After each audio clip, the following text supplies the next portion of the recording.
Good afternoon, and welcome back to my channel.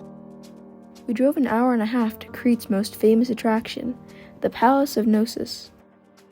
Located 20 minutes south of Heraklion, this is the second most visited site in Greece after the Acropolis in Athens. The parking lot was packed, and we had a 25-minute wait just to get our tickets. I recommend purchasing your tickets online to avoid the lengthy lines at the entrance. Also, arrive before the site opens to beat the tour buses in the heat, or come as late as you can in the afternoon. Knossos has been inhabited since 7000 BC. The first palace was built around 1900 BC, but was destroyed by an earthquake in 1700 BC. It was rebuilt after this to a much grander complex, and it is believed the population of the surrounding city grew to as much as 100,000. The palace was again destroyed around 1560 BC by the volcanic eruption of Santorini, ending the Minoan civilization. Mycenaeans invaded and used their palace as a capital for the next few hundred years before it was abandoned altogether. Partial excavations were done in 1876 before British archaeologist Sir Arthur Evans fully unearthed the site in 1900. Sir Arthur Evans reconstructed the site to help visitors imagine what it would have looked like when the Minoans ruled. This reconstruction has been an ongoing controversy among archaeologists and historians.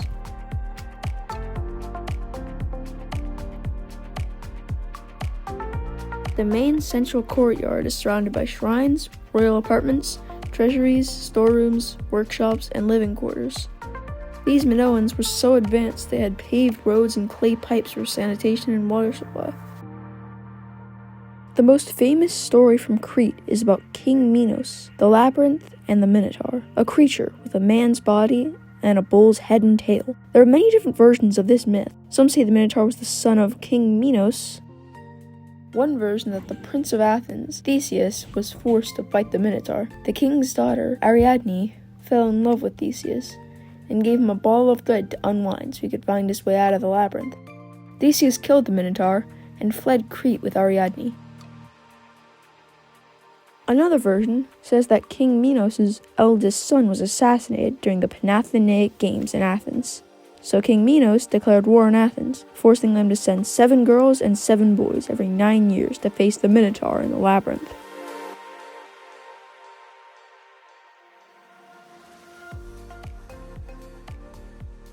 The throne room is covered with colorful frescoes and is believed to have been the seat of King Minos and used for religious and ceremonial rituals.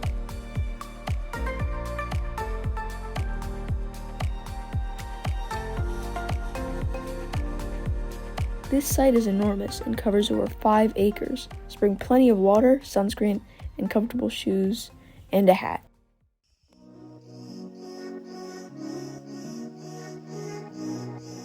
Next, we drove about 2 hours through the mountains, stopping at a little taverna for lunch before reaching the southern coast.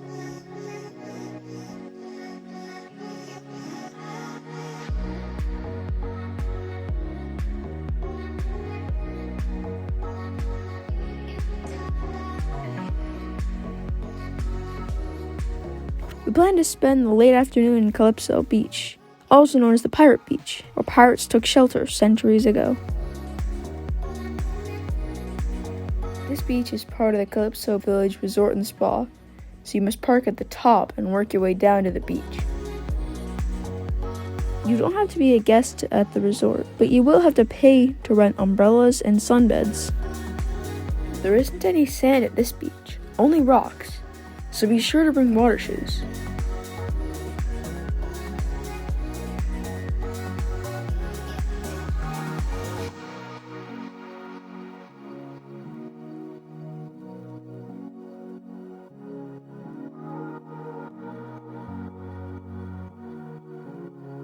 There is a small snack bar, and to reach the restroom, you must walk up the beach and head to the pirate ship next to the pool.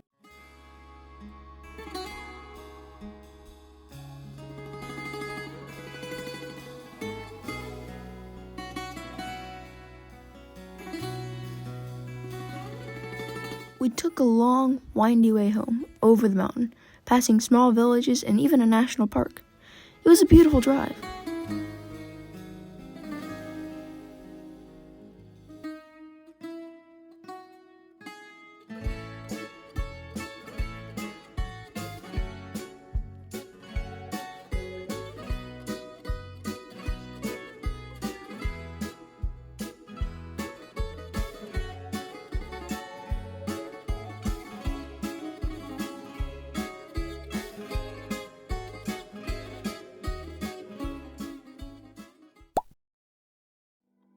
The next morning, we drove to Chania to take an Introduction to Scuba Diving class.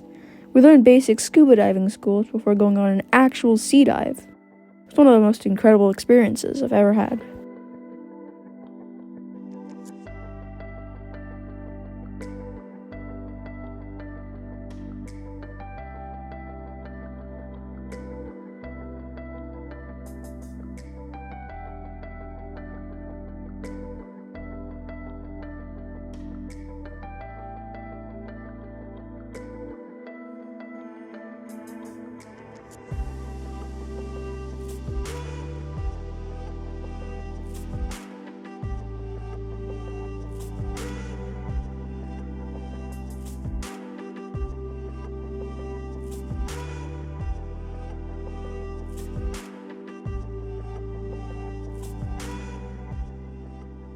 We spent the afternoon having lunch in the Venetian Harbor and exploring the town of Chania.